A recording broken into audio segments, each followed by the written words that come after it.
Well, good morning. We're here in Kiama. It is such a beautiful morning. We've got fresh air like you would not believe. And the surfers keep coming up to check out the waves. It's still very dark. There's a lot of stars in the sky. I don't know if you can see them, but we've got these beautiful Norfolk pines.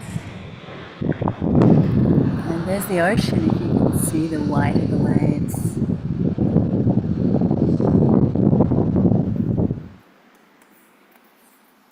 And I'm waiting for my dear patient clients to join me. Juno's here, curious as ever. And we have this incredible church behind me. This is what I wanted to share with you. This backdrop really struck me.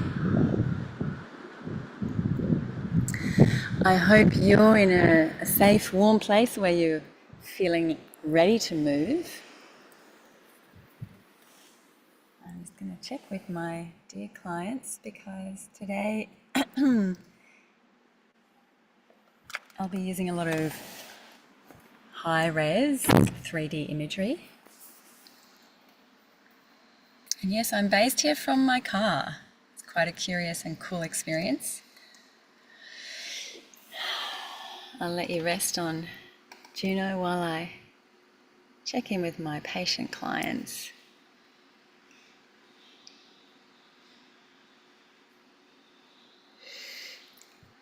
We'll get started by coming to the breath.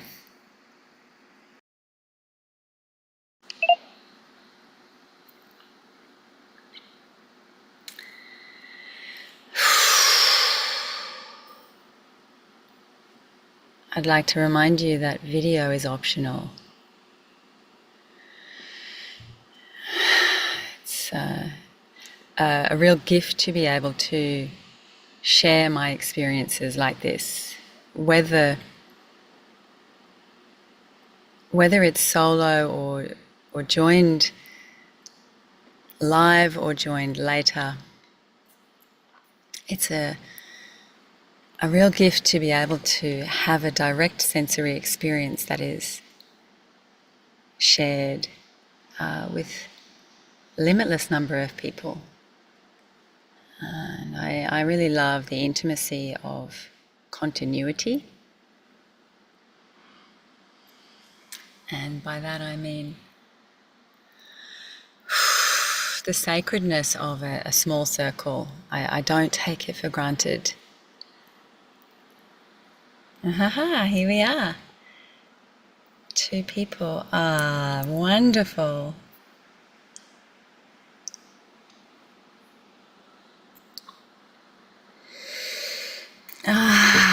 Good morning, Hayley. Sumi Minky. Are you swimming? No, I'm using Jess's name, Sumi Minky. Oh, right. Cool. But I am at Kiama, which is, oh my goodness, one of the most beautiful places I've been. I had forgotten. Do you know Kiama, either of you? Yeah, I got locked up there once. That's fine. It's my connection to Kiama. Whoa. Hey, I wanted to share with you both that today it's the 3 of us here, and Oh my I'm gosh. live streaming, and at the moment there's nobody watching. And look, it's a small offering, but I just wanted to give you that full permission to use your video or not. I'll be using a lot of the high-res 3D imagery as the visual contact with our own somatic experiences. But I was I was I was just reflecting on how much I really value the sacredness of this small circle and the willingness to share the sacredness limitlessly. So I just wondered whether you had any thoughts, feelings, feedback around that to start. I'm down with it. Down with it, Haley? Yeah, I'm all good. Ah, Jess, so good to hear your voice. Hi. This morning. Hey, Jess. Nice to see Hey, you. hey. Thank you. I've got Gus here this morning. Oh, nice. Hey, Yeah, Darcy. he's hard to see because he's just a big black blob. But Oh, he's yeah, beautiful. he's got his this thing. I call this spirit stick. It's it's feathers and catnip. Like, what more could a cat want? Oh, do you make these, Jess? No, Spirit I stick? got it from Coles. It's a cat toy, but it just looks like a spirit stick. The way he tosses it around and stuff. That's super cute. That's Yeah. beautiful. And Haley, is there a story, babe? Do you want to share any more on Kiama? Getting locked up in Kiama? That sounds I juicy. know. So I was driving back from Melbourne, and I think my daughter was about 1, and I'd had this warrant out for my arrest for a while, and it was in New South Wales. And because I was living in WA when I found out, and then I was living in Queensland, and because I was driving back through New South Wales and I had to sort it out, I thought Kiama's a really cute, nice, small place. The little Like, police, yeah, they'll be really nice to me there. Maybe they'll just like wipe it. And so no. I went in, and I was like, hey, I've got this warrant out for my arrest. Can I just sort it out? I'm driving through New South Wales. And the police station, they were like, oh, we can't really process this here. But because you've handed yourself in, like they had to fully take me, put me in the Yeah, police right. car, and then I had to go to Newcastle to be processed. But they just done this massive drug bust. So I had to get locked up, and it took ages. So they had to put me in this cell and for the whole day. And then I had to go to the Newcastle lock up and get strip searched and then sit in there for nearly a whole day, and then I had to go to court and get it all. Oh, how painful. Yeah. So my idea of, oh, this is a cute little town, I'll just go and sort my warrant out, ended up getting blown out to this massive epic day of being in cells, in jail cells and strip searched. You are hysterical. There was a warrant out. Oh my God, that's such a cool story. You're such a fugitive. And the reason I was trying to wipe the warrant because I was applying for the police force to try and get in to be a cop. Oh my God. You are a living irony. You're a living bloody paradox. How freaking hysterical. And I love, Jess, What that the you warrant seem. was for? Say it again, baby. Can I ask what the warrant was for? Drink driving. Oh, Oh, not at all. Yeah. In what Canberra. also? I was coming back. I went to a AFL footy breakup in Canberra, and part of the AFL, like our awards, we had to do one of those boat sculling beers, and I had one beer, got back in my Jeep, drove to Queanbeyan, got pulled over. The cops and I blew over, and the cops drove me home. But then because I got posted to the west, I didn't get to do whatever course they wanted me to. And then they put it, yeah, I found out like 3 years later there was a warrant out for my arrest. Seems extreme. Yeah. I'm loving too, Jess, that you seem to resonate with it. Like it's familiar in some way. Yeah, just a touch. Just a touch. I Yeah, I knew there was some curiosities to this trio. You know that, don't you? Like that yeah. there Well, is I mean, more than meets the eye. me and people being pulled up on warrants isn't old news. Um, Yeah, like I got off easy the one time I've been pulled in on a warrant, and the one time I've had a warrant. I just they basically told me to, dump all your jewelry and all the kind of stuff they take off you when you get processed. They're just like, leave that all here. And there's no one there. I had the place to myself. And it was pretty funny. They pull you out right out. This is right in central, like at Roma Street. They pull you out in front of, like, because you got to stand so many meters from the desk. There's like 6 officers around in this massive room, and they say, "And do you require any protection?" And I just looked at them. I'm like, "From what?" That's right. Aren't you And guys as like as bad as it oh gets? no, I don't need protection. Protection. Do you require Yeah, protection? Of course you require protection. well, What a that's what they're random supposed to be question. doing. Protection from other criminals, as in, are you an informant? Ah. As in, do you have, yeah, do Yeah, you? do you need to be like kept, Oh you my know, God. aside from other prisoners because they're going to beat the living shit out of you, kind Oh of my thing. God. So not many people, people don't really ask for protection unless they've done the wrong thing or done the wrong thing. Anyway, I slept. I just went to sleep. I had the cell to myself.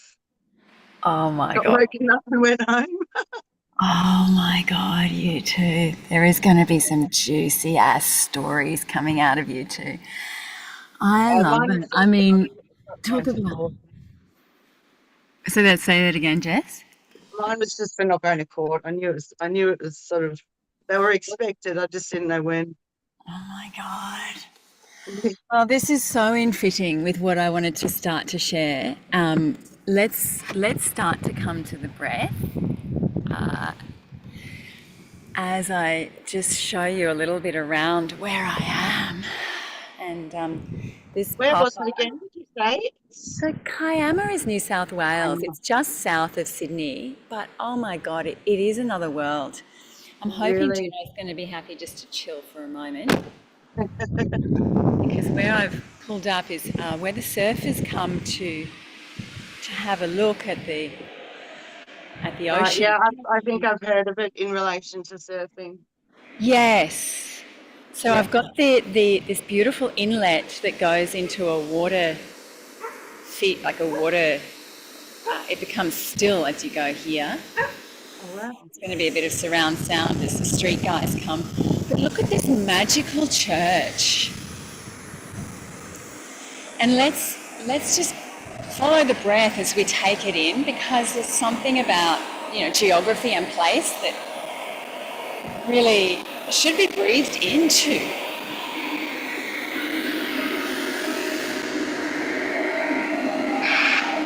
Is that like the 1927 church? Isn't it stunning? It is too. It's like quite mysterious and the light on it and with the dark behind. It looks a lot like that one out of the 1927 film, if I could. 1920.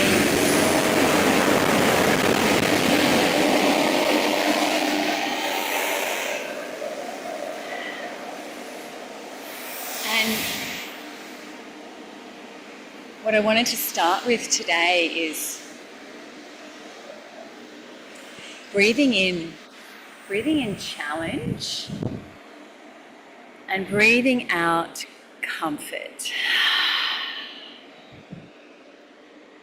And I'd love you to welcome movement, organic movement, as you breathe in challenge and breathe out comfort.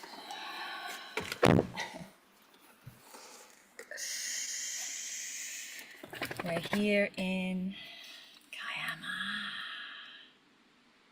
and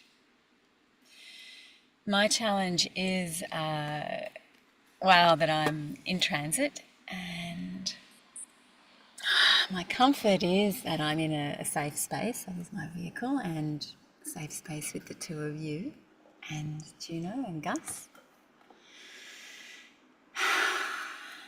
And this balance or refinement between challenge and comfort is what Mihaly Csikszentmihalyi, he's a psychologist who coined flow state.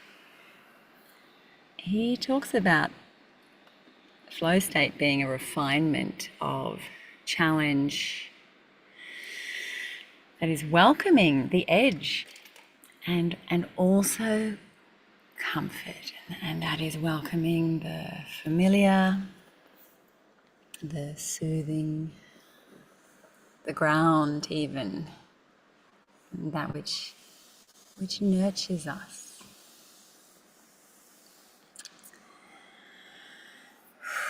So let's refine that for ourselves and just notice, if there's anxiety, typically it means there's a need for more comfort, and we can offer that in so many ways. It could be touching our own bodies. I find this the most soothing of comforts. It's just, it really can be anywhere that feels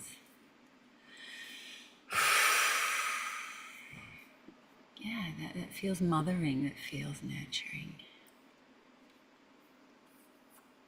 And we'll keep refining this balanced state. You can also facilitate your own comfort by using your own exhale.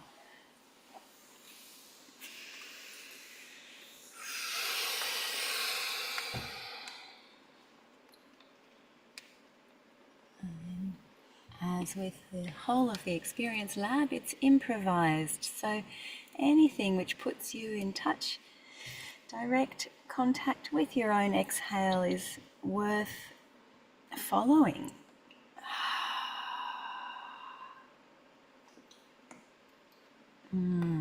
Anything which helps you to contact. It could be stretching, it could be pressing into something, it could be reaching for a texture. We're using the exhale to facilitate our own comfort.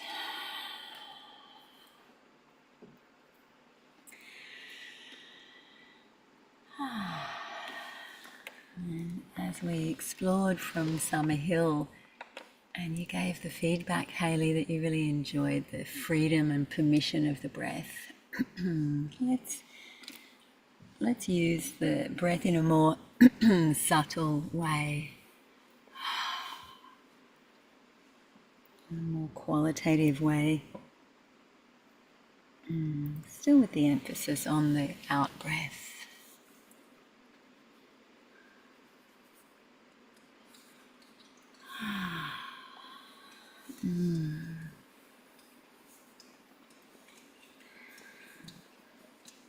You may find that just letting go of the exhale feels easier or more natural.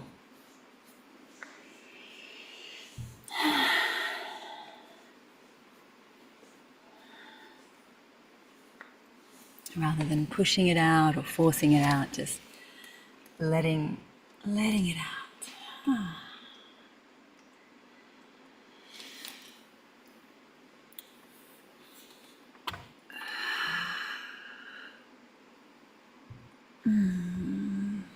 And sometimes there's even a little hum or a little sigh.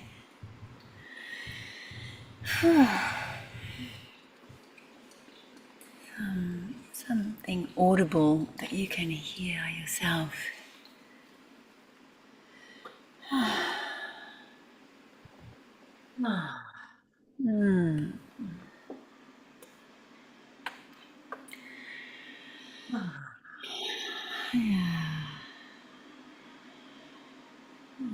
Comfort of companionship.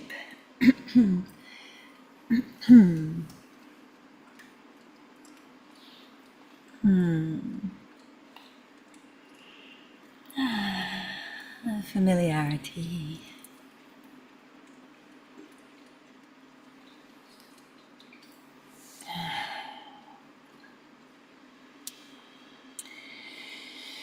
As we start to move to some more whole-bodied experiences, that it's just, again, the body-mind centering practice of gestures which hold us. Sometimes I like to, even as I exhale, kind of squeeze into a little ball. Even a little kind of, a little embrace, cuddle that feels really self-nurturing, self-firming.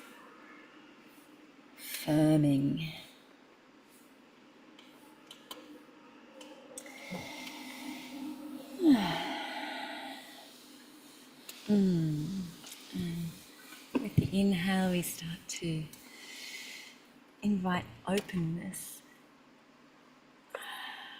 And so we can really get absorbed in the flow. Let's continue just with the occasional audible breath, just to hear each other's presence while growing very absorbed in our own experiences.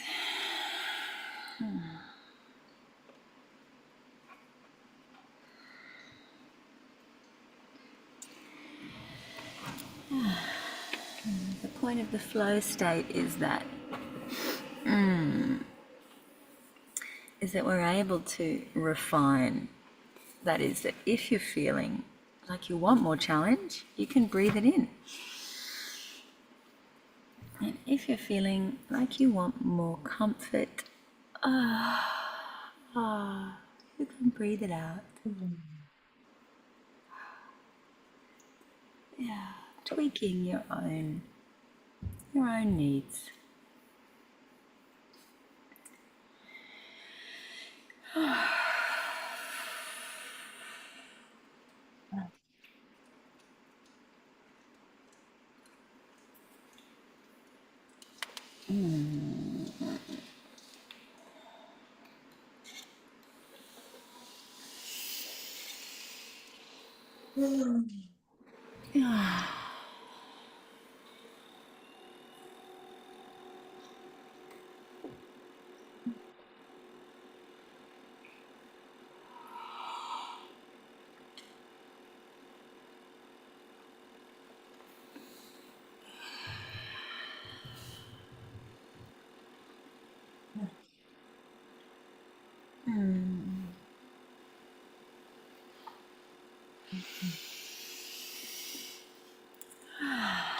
You may notice that there's qualities that accompany the challenge, like focus, clarity,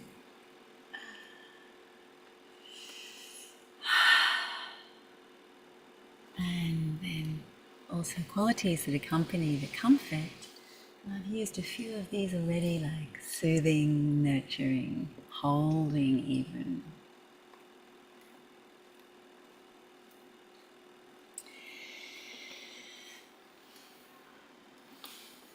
So I find when I need more focus, I can use my inhale to sharpen. It's becoming more awake or astute. Yeah, more focused.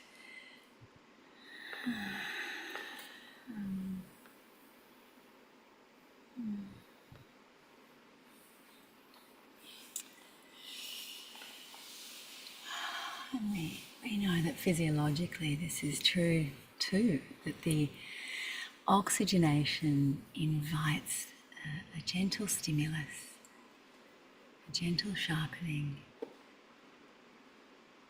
and the exhale, the removal of oxygen. In fact, it's the removal of carbon dioxide, which brings the body into a calmer state.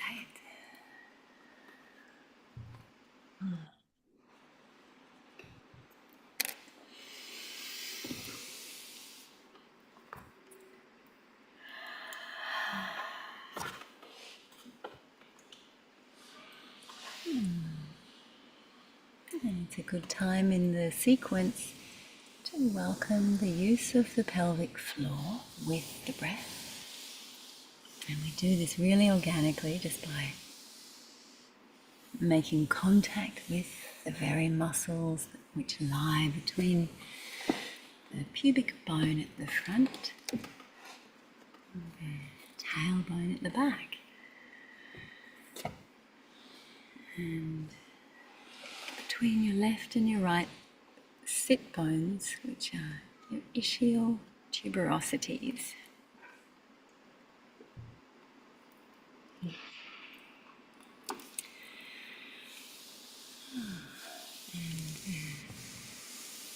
You can imagine these muscles like a trampoline. They've got this similar sort of tone. In a moment, I'd love to provide this high-res 3D imagery so that you can really get to know your pelvic floor anatomically. But before this, it helps to start with our own sensory awareness. Yeah, cool.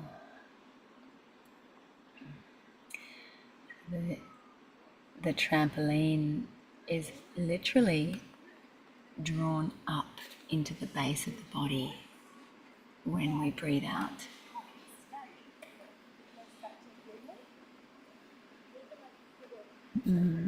And we can kind of go with that by sucking the pelvic floor up. It'll nudge the breath out, providing more anchoring, more grounding, more sense of physical consolidation.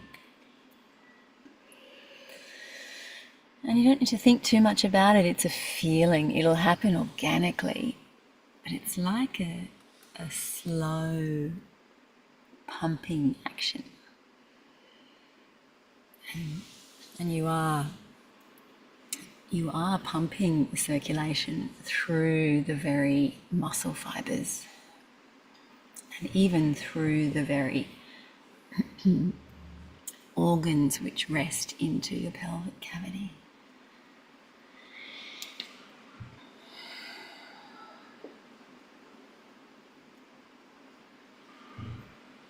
And you needn't strain. We focus much more on the subtle sensation. This is where the neural growth occurs when we're actually feeling, yes, there's a subtle kind of bearing down with the inhale. And then I can draw it up deliberately with the exhale.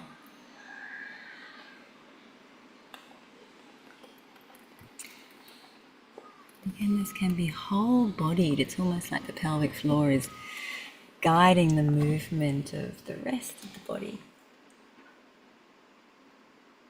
And the rest of the body is an expression of the breath at the base of the body here.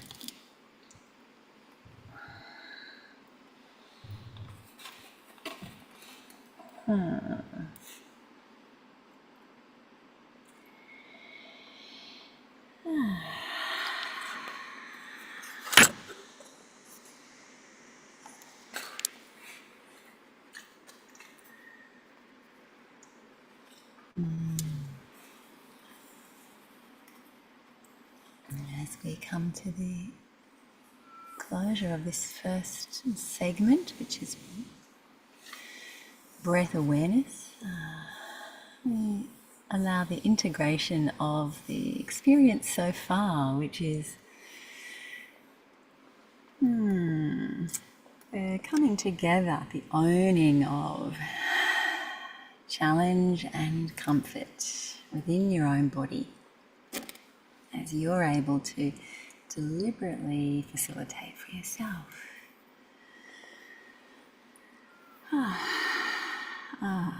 Wow, and yes, the satisfying use of the pelvic floor. If you get any kind of shudder coming up, that's really a promising sign.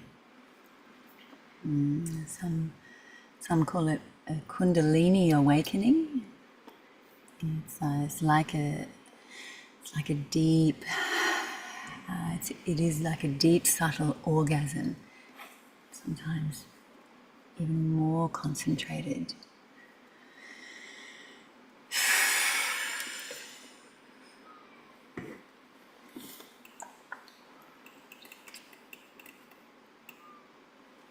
Again, don't worry if you're not getting that shudder. It'll happen in due course. Quite often the pelvic floor lacks innervation. It lacks the nerve contact. And it's highly responsive. So with practice, it will awaken. So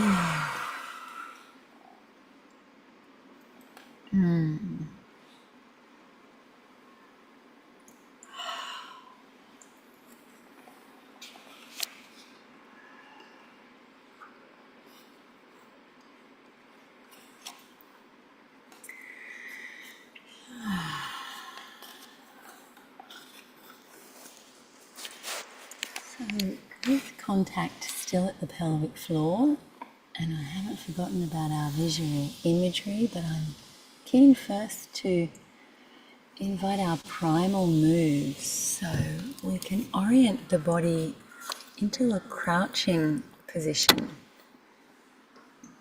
So on the balls of the feet and even the pads of the hands. I'm deliberately not going to provide a lot of visuals today because I would much prefer you to have your own experience, and the visuals I will be offering will be purely anatomical.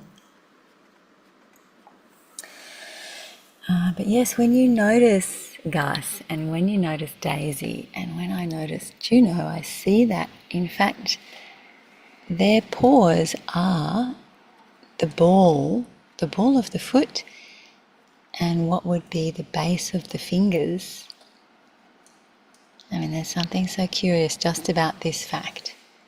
So you can be exploring these joints. They're also joints which really do degrade in human beings with age, and so we can be proactive about keeping them strong and agile. The base of the toes and the base of the fingers.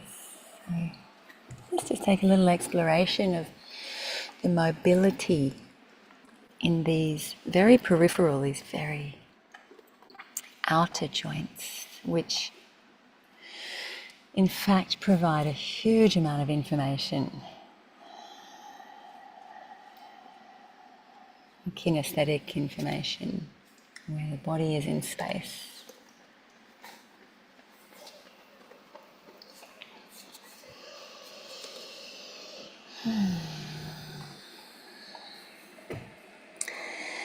And the crouching position also has a very powerful effect on the psoas, the very deep muscle which connects,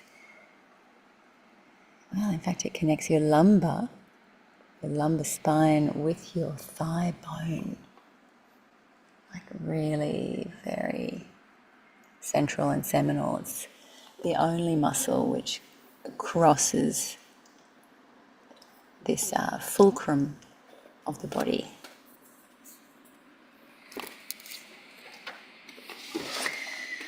So even spending time in this position that you're in now will be getting you in contact with your primal nature, your instinct, your survival. So again, so many variations of the crouch. I love to rock the hips and really open up one side of the pelvis and then the other.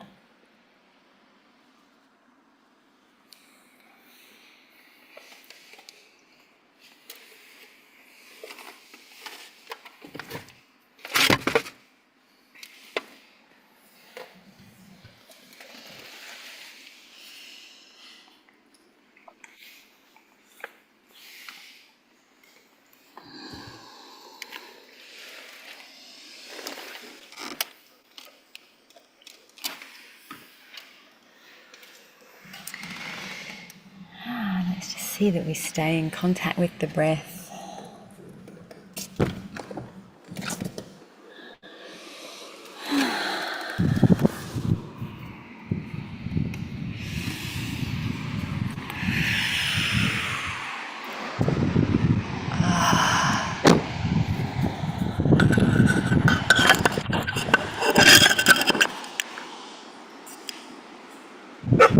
It's okay.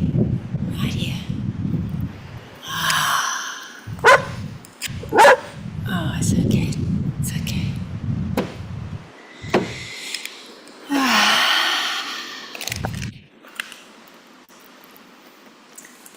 So the crouch position also places a little bit of downward pressure on the pelvic floor.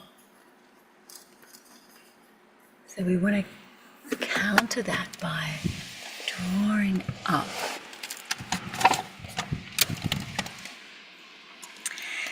And as well as mobilizing the hips, you've both done the lunging.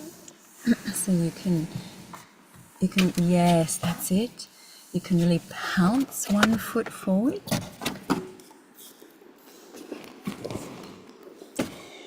And this is a great way to really get lots of activation through these base muscles.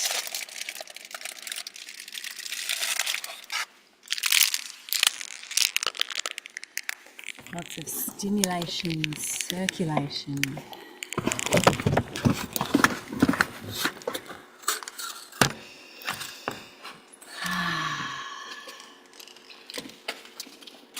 So I invite you to start really pumping these central muscles, pelvic floor, glutes, thighs. Start to push the circulation through the tissues.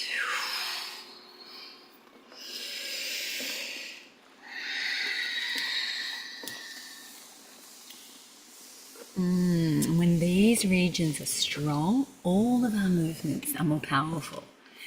Our ability to press the earth away, as they say, to take off, to mobilize. And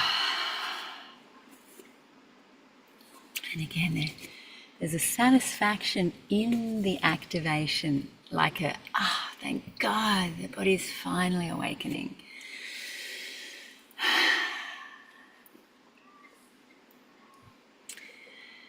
And even from the lunge, there is limitless variation. You can be turning your torso over your front leg. I like that rotation across the front hip. When you press back to your dog, and the primal dog is with the knees bent, but the hips are really high, so we get the capacity to suck up the pelvic floor and literally prop the organs higher in the base. This is so healthy, like a deep wellness to the organs. They love to be supported from the base. And this, again, with age, prolapse is a reality for many people after a certain age. So we can be proactive, just like this, sucking up those deep internal muscles.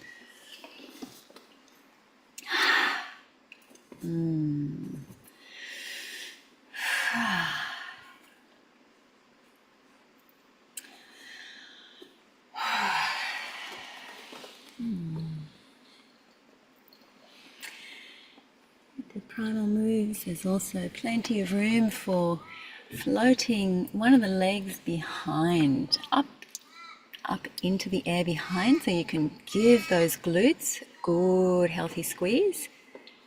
Again, we'll be visualizing the glutes in our next segment, myofascial stimulation. But for now, just give the ass a satisfying squeeze from the inside.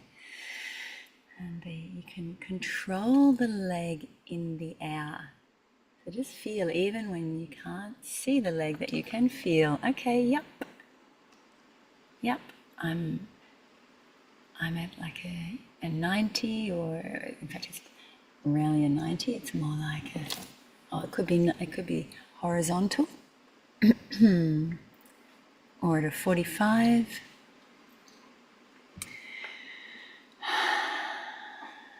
And you can feel the knee. Is it a 90 at the knee? Is it a 90 at the ankle? Again, just using your kinesthetic awareness. And also plenty of room to bring your leg underneath you, swiveling the hips or scooping up the abdomen. So again, a little free form. You're both mobilizing and strengthening your hip.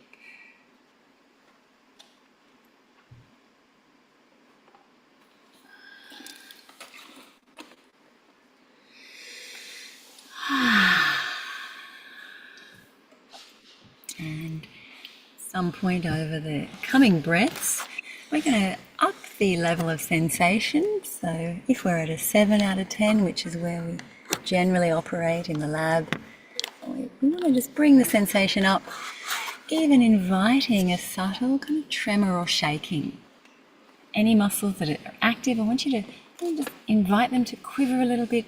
Again, this is about the neural contact, the nerve making direct contact with the muscle fibers through a new stimulus, an internal stimulus, the tremor, which is known to be expressive and releasing. At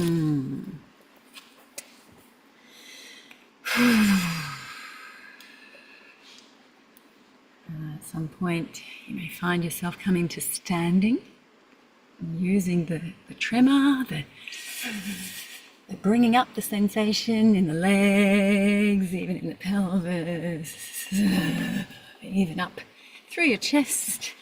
And there's this curious kind of balance of voluntary and involuntary when we invite the tremor. It's this fantastic bodily expression as well as deliberate consciousness. So again, you can regulate this using this balance.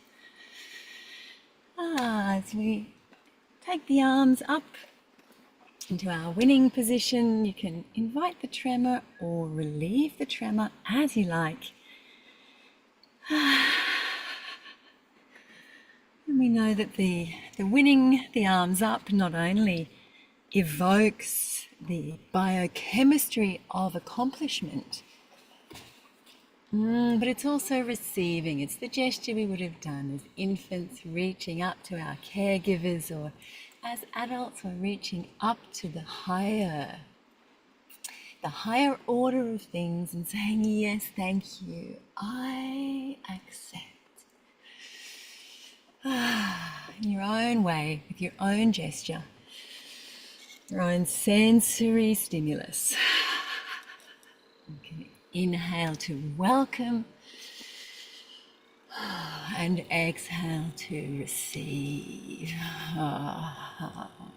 We let that gradually ease from the fullness of a 10 down through a 9, an 8, back to a 7.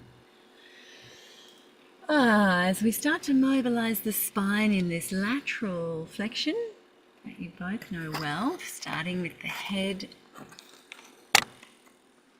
This is the movement that the fish or the snake make.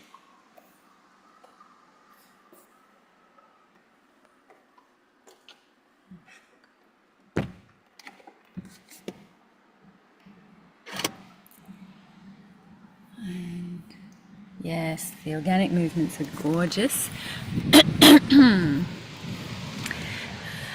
And the lateral flexion itself is highly specific.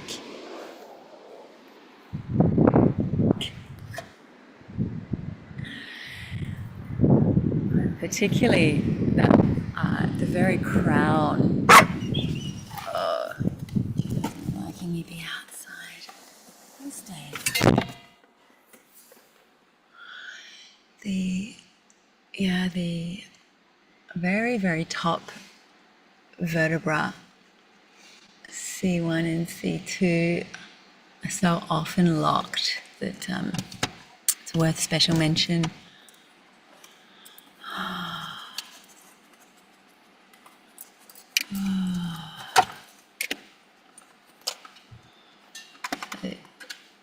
We focus on the differentiation between the skull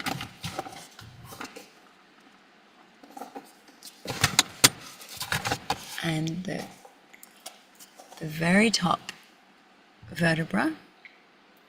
Again, I'll give you a visual of this in our next segment, but however you can sense that distinction, skull and top of your spine.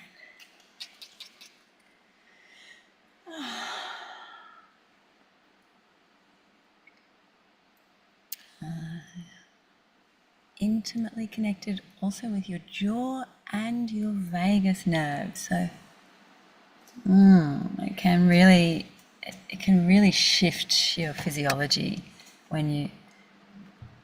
I feel like crack open that skull to spine connection.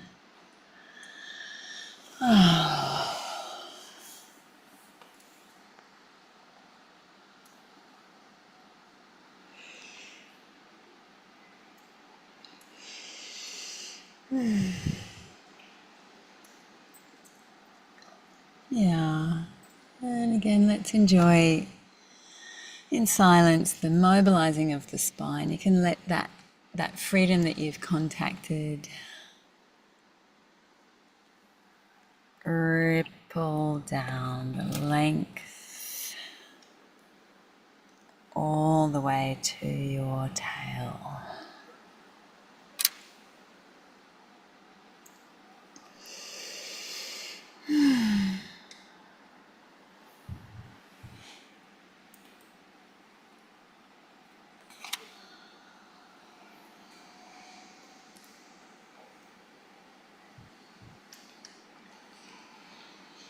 And as you continue your inner exploration,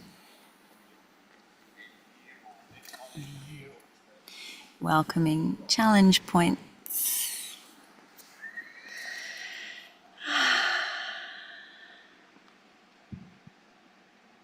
I'd like to offer input as a secondary stimulus.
Sorry guys, I'm having difficulty sharing my screen at the moment, which is what I had intended.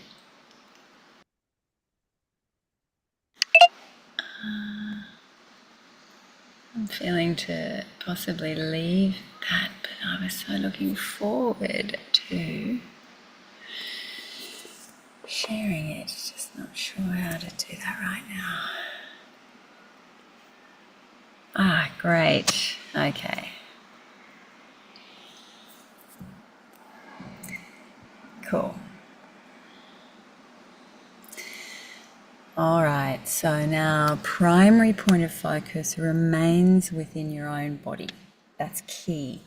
That's what interoception is, and that's what you both know is key to, well, it's key to liberation in all reality, let alone relieving our suffering. Same thing. Okay. Can you explain that a little bit deeper? Like how God, the key to liberation? That's interesting. yes. Oh, darling, I love your questions. Yes, I can, totally. Mm.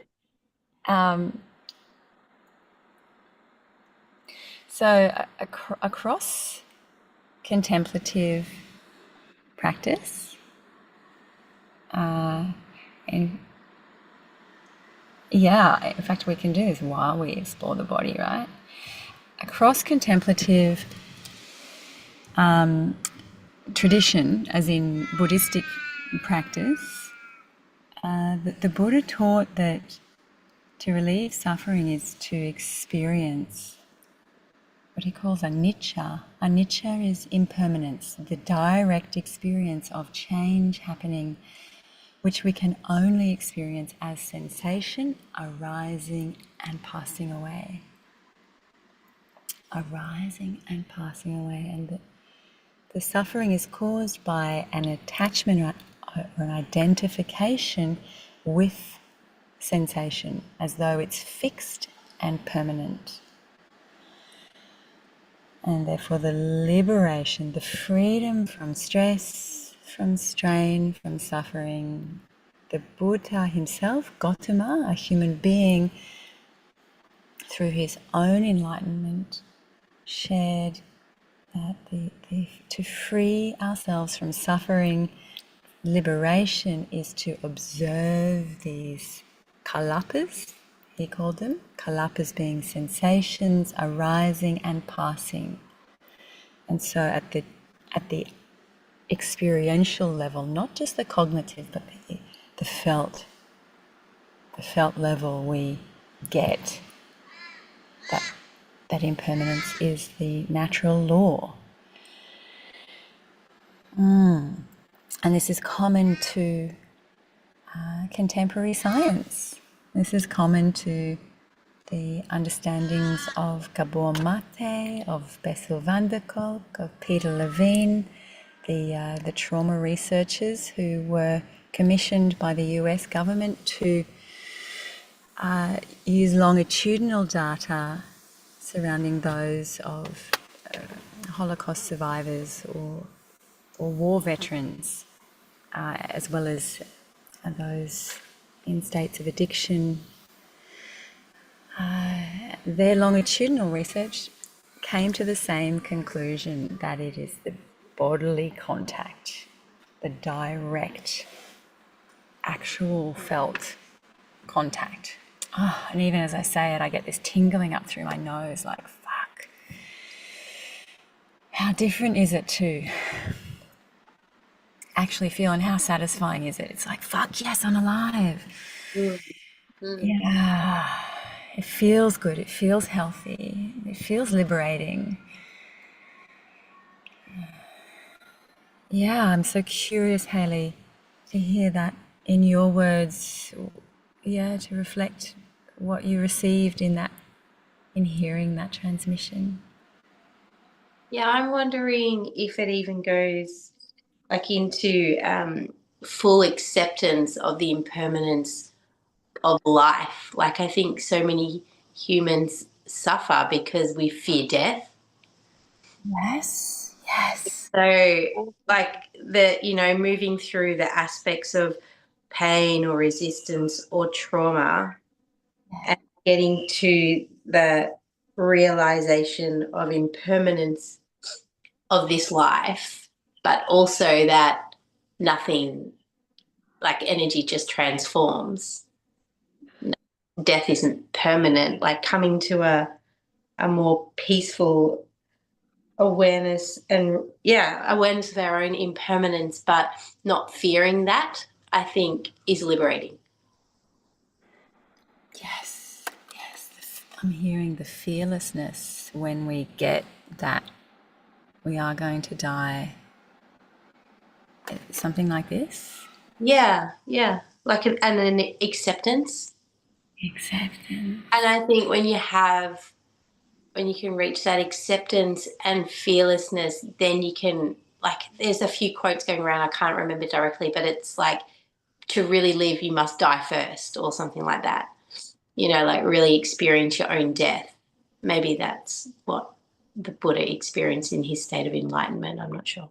I But can say that when I was in hospital, I had a full-on moment of like sort of coming into consciousness, like I was knocked out on drugs and totally septic, off, just completely cuckoo.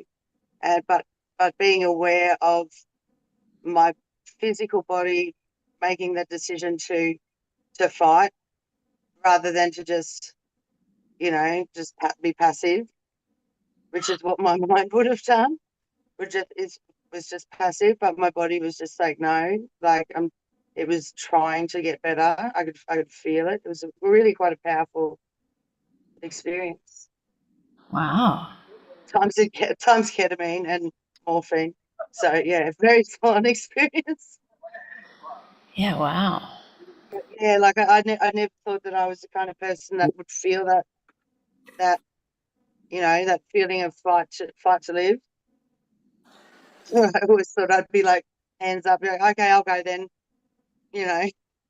But yeah, yeah, like everything on my body was just fighting to be conscious, to be alive, to be, despite how shit the situation was. I love that, because that shows that intelligence of your body more than your mind, doesn't it? And the body's desire to be here. Yeah, like I remember having one of those sort of light bulb moments of, wow, like my mind doesn't win out on this. Like I'm actually fighting. And it was a really sort of eye-opening moment. Did you say, Jess, your mind was passive? Like your mind was okay with death on Yeah, I some? mean, I've never been that happier person. And leading up to this, going to hospital and everything, I would have thought that, if I was in a situation where I was potentially able to slip away, that my body would take that as the first preference, and my mind would every time. Yeah. But my body ruled on that one. I didn't have any choice, which is probably good because I was on a lot of crazy drugs, so my mind probably couldn't be trusted. Well, that's what makes it even more powerful that your body said yes. Knows that. Mm. Yeah.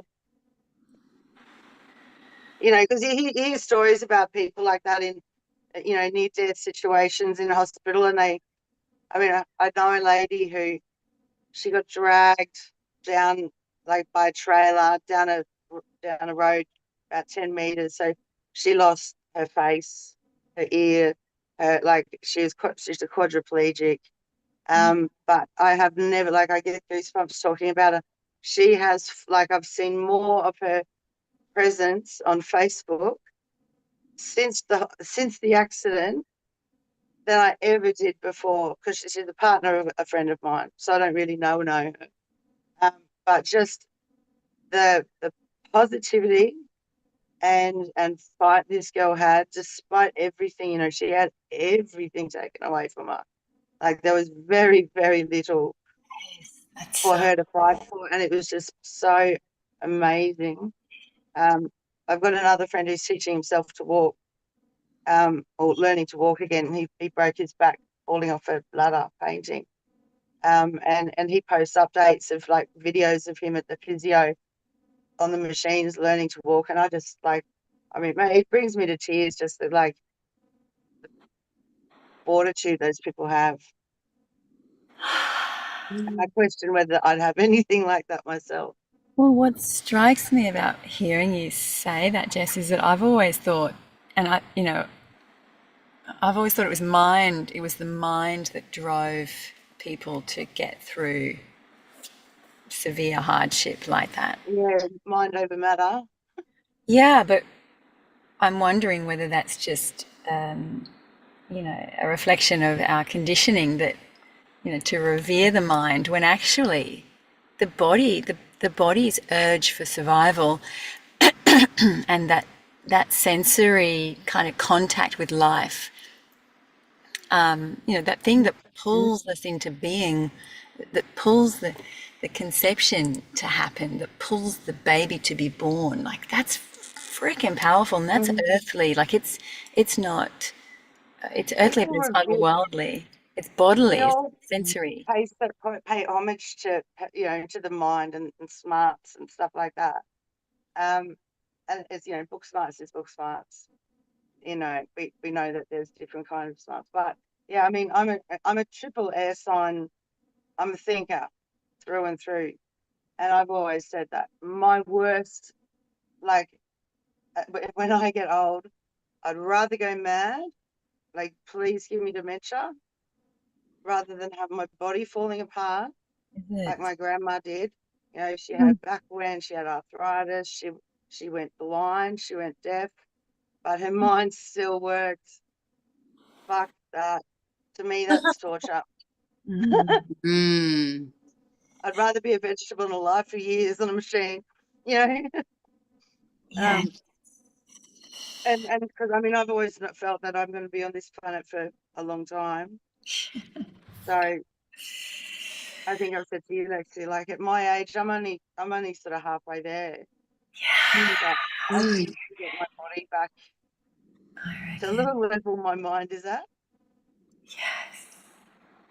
And being someone who is a thinker, like, and prone to anxiety, um, sitting around and thinking about it just makes it worse. Like it's physically getting up and doing something. It's the somatic. Yes, darling. Yeah. I hear And like, you. to take your mind off things is, even things like knitting or, doing something with your hands. There's all those mindful practices are all physical practices, like coloring in, and it takes your mind off your mind.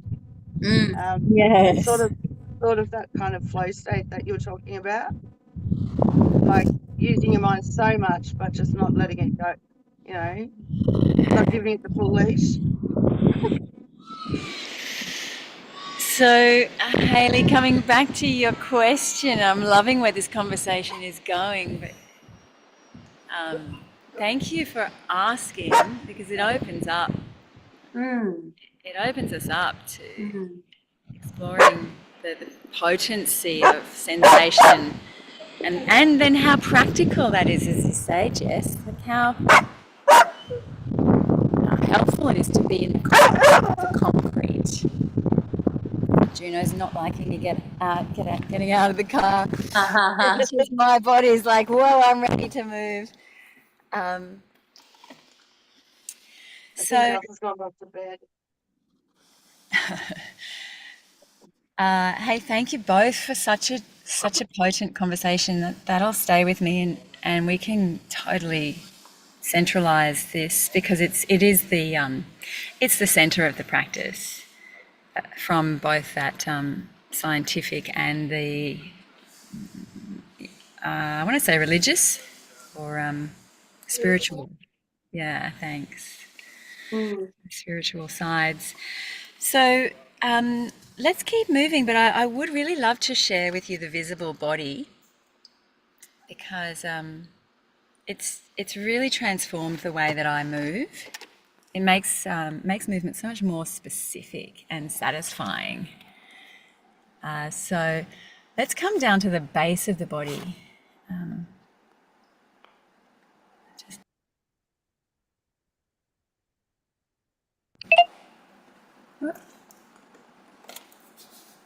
Work out how I did that earlier.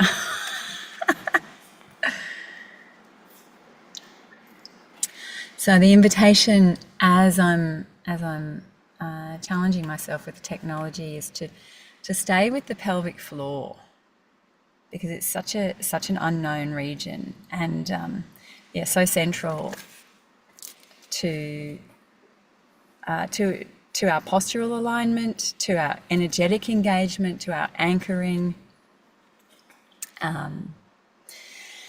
So yeah, you can keep using that inhale to that trampoline, a kind of a subtle bearing down, and then the sucking up.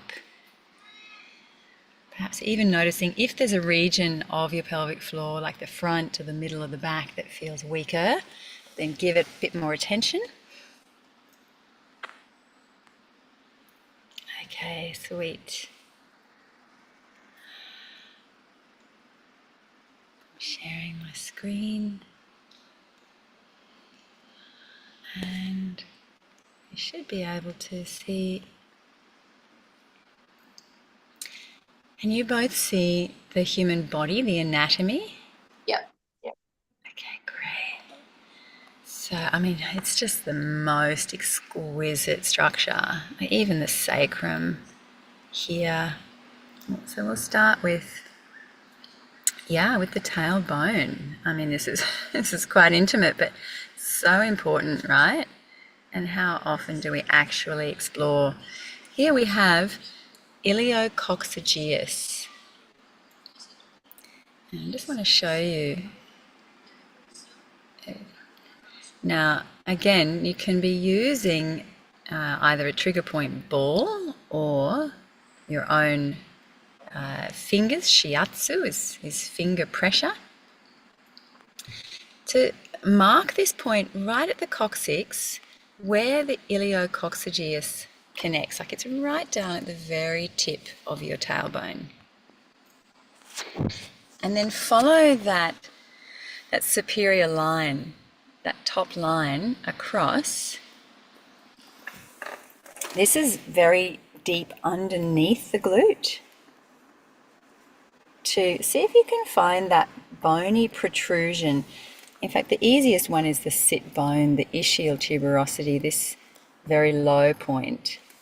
Even if you touch with your with your fingertip, that bony point that you sit on, your sit bone, and you can see that. In fact, this muscle does not contact the sit bone. It contacts the ischium, the top of the ischium, so it's really deep. And then let's bring awareness to the pubic region. And even sense, now you can contact the iliococcygeus from the underside. So, and you can also lift this muscle, and you can see and feel how the muscle creates this beautiful hammock right behind your pubic bone, right inside. I mean, how gorgeous is that? It's just incredible. Would that be the muscle that if you like have your pelvic floor like fully engaged, like sucked in, like that it makes you move on your sit bones? It won't rock. It will. No. It'll pulse up. Yeah, and sort of make you sit up a bit. Yes, it'll shift your posture. I'm sure. But even completely still, you should be able to feel the difference between on and off without any major change in your posture. But for many, it takes time to even feel that, which is where just using literally your hand on your pelvic floor to feel the difference, the pulse is such good feedback. And then the only other thing to note about the iliococcygeus is that, this whole base of your pelvis does not have any bony support. Like between your sit bones is totally dependent on your hammock for all of your organs which sit on top of that beautiful hammock. So it needs to be worked or it will just sag. It's terrible, but I think, yeah, No worse ways to say it. well, it's got to be said. My 94-year-old client, she was in nappies and she was fit and agile and very similar constitution to me. And I used to just leave her going, "Oop, all right, up we come, ladies, up we come." All right, I'd love to show you also more specifically here. We have the bulbospongiosis. And again, we can have a look at where it connects from the pubic bone at the front. And, it doesn't show, but I believe it connects through the fascia to the tailbone as well. Bulbospongiosis. So again, just use your own fingers to feel, okay, can you squeeze and shorten that muscle distance? Okay. These ones really, really stretch with childbirth. Hayley, did you have Caesars or vaginal delivery? Yeah, I had vaginal, really long ones. Like I was in labour for about at least 24 hours. Wow, Okay. babe. Amazing. No way. Yeah, incredible. Okay, great. So you will have had a lot of stretch and a lot of circulation, a lot of change, and it's so helpful. I mean, yeah, look, I'm such an advocate for vaginal delivery. Your babies will have been inoculated with your microbiome in a way that sadly the Caesar babies just don't get. But I found this bulbospongiosis really, yeah, it's still not as alive as it was. Like it takes some concentrated effort. Yep. So then just in contrast, let's explore the glutes. We've got glute major or glute maximus, gluteus maximus. Feel free to speak the words out too. They're such cool words, Latin, right? Mine is Maximus. Gluteus maximus. And if you make contact with that rim, you can usually feel the top edge, that bony edge, and then how the glute is connected to your iliac is the curve at the top, and then the sacrum is that beautiful triangular bone. So you can follow that edge down again to the lower aspect, the inferior aspect, which is actually in contact with the coccyx. And then if you follow that lower line from the coccyx or the tailbone across to the thigh, the femur, the glute max is connected. It's actually quite low. Like look at that.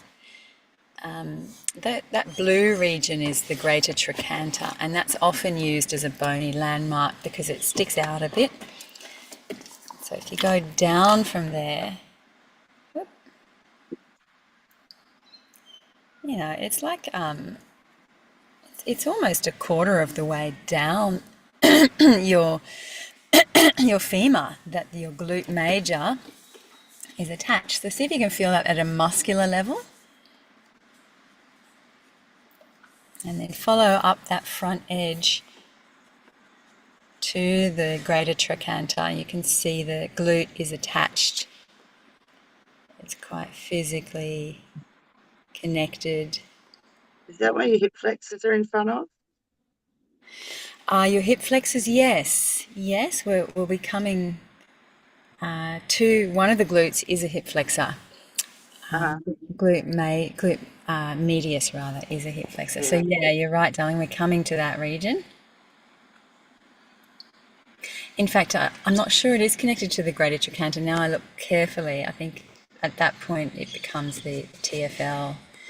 But continue, yeah, if you continue up along that top edge, just sensing where the gluteus maximus comes up.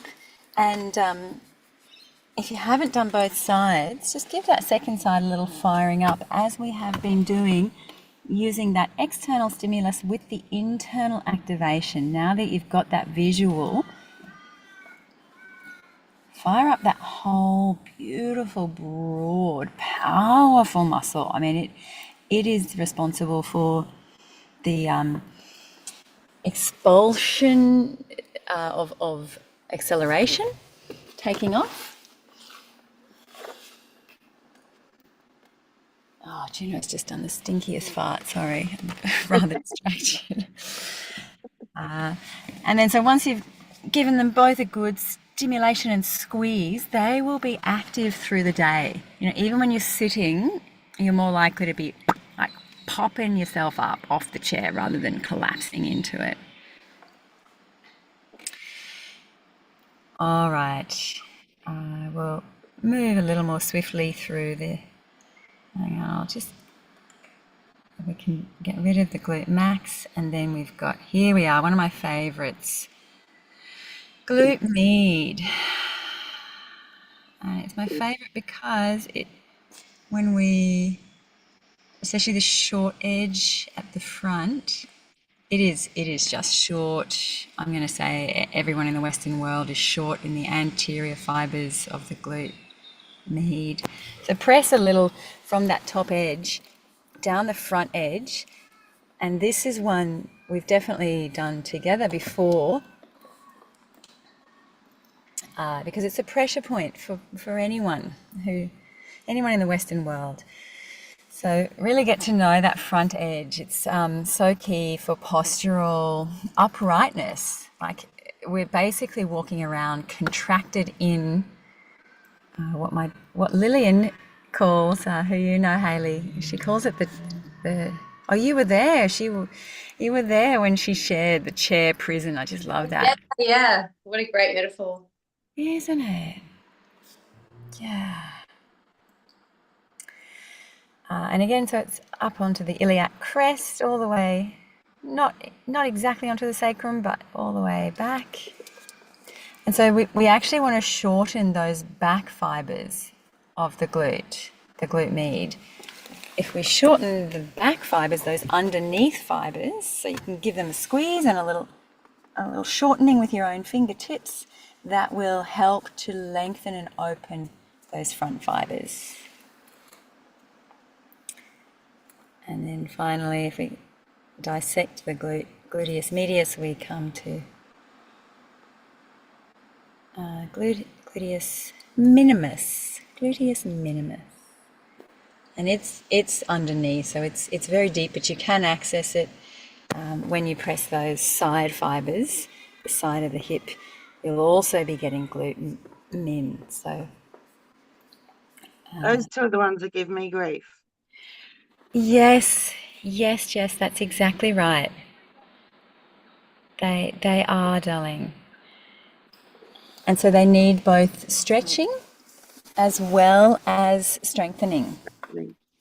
But the key is, this is what I've been exploring with one of my dear massage colleagues, is shortening those back fibers so that those anterior or front fibers can open up. It's quite a shift to the back, back of the pelvis. Yep.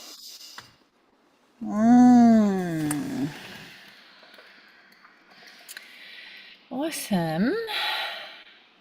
Well, I look forward to more of the visible body. It's, as I say, it's giving me so much more specificity. I'll stop the share.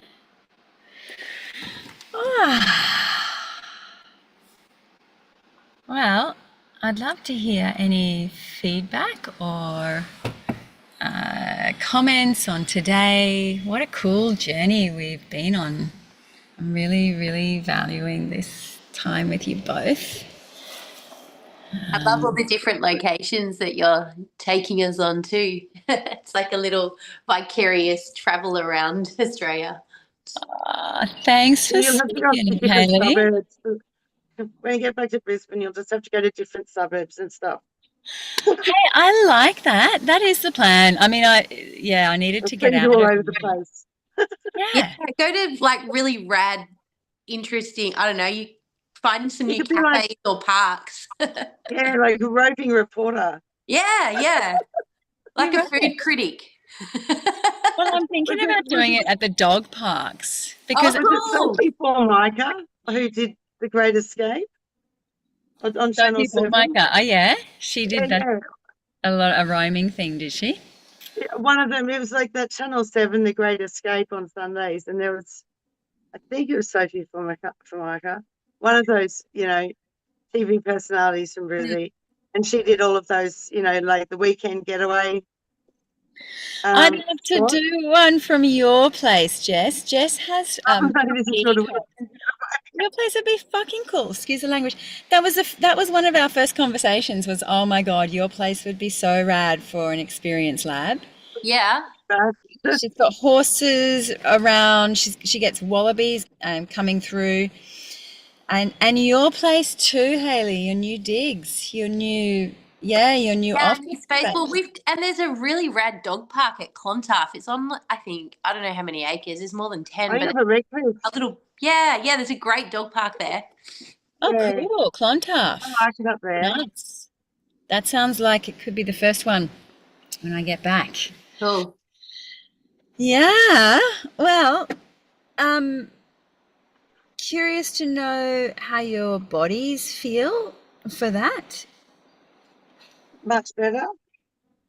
Better being. Less moaning and groaning on my part when I move. Oh, that's good. Don't No. quite need the wheelie walker just yet anymore. Okay, good, darling. Let's do what we can to avoid that at all costs. Cool. Mine, I feel more focused. Like I really felt the more subtle movements today rather than the gross motor movements. And when I was breathing, one challenge I felt was when you were saying to, I think, breathe out, pull up the pelvic floor. Like that's the opposite to how my body wants to naturally move. So I had to really focus. Got I you. found it easy. I matched it with your diaphragm. You got it. That's right, Jess. Yes. But yeah, what you've said, Hayley, is what most people say is that it feels counterintuitive. It's like, yeah, You do have to concentrate a bit. yeah. That's cool though. If you can get that, it gives a guts. It gives so much more guts to your exhale. And even, like weightlifters are known to have a lot of pelvic floor issues because they're not trained, sadly. So yeah, the guts, the oomph, the internal power. Wunderbar. Well, gosh, it looks quite different now. It's light. I'll give you one more scan. Yeah, Oh, great. oh. Just a puppy's very, very alert. So, Oh, wow. isn't it just so pristine? We're at the Kiama Showgrounds. Yeah, So pretty. jealous. Morning walkers. Puppy is so I've cute. always wanted to live by the sea at some point. Let's do it, Jess. Let's freaking move. Let's get to the ocean. Let's go where we can come down here and suck this goodness in every freaking morning. Oh, please, goodness. I know. Like, it's Suck so it in like your enlivening. pelvic floor. Suck it in with the pelvic floor. Suck it up with the pelvic floor. I love that.